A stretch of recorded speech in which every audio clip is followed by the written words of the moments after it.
নদীর ধারে পাশাপাশি দাঁড়িয়েছিল দুটি গাছ। একদিন এক চড়ুই পাখি তার দুটি ছোট ছানাকে নিয়ে একটি গাছের ডালে বাসা বাঁধল। গাছটি হঠাৎ বলল, তুমি তোমার ছানাদের নিয়ে এখান থেকে চলে যাও। চড়ুই পাখি মনে মনে ভাবল, কি অহংকারী গাছ। সে দুঃখ পেয়ে পাশের গাছটির কাছে গিয়ে আশ্রয় চাইল। পাশের গাছটি দয়ালু ছিল, সে তাকে থাকতে দিল।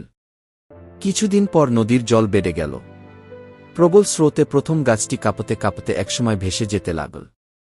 এটা দেখে চড়ুই পাখি হেসে উঠল। ভেসে যেতে যেতে গাছটি বলল, আমি জানতাম আমি টিকতে পারব না, তাই তোমাদের নিরাপদ রাখার জন্যই তোমাকে যেতে বলেছিলাম। এই কথা শুনে চড়ুই পাখির চোখে জল চলে এল। সে বুঝতে পারল, সব কঠিন কথা অহংকার নয়, কখনো কখনো তার ভিতরে লুকিয়ে থাকে ভালোবাসা আর মঙ্গল চিন্তা। শিক্ষা: কাউকে দেখে বিচার করার আগে তার উদ্দেশ্য বোঝার চেষ্টা করা উচিত।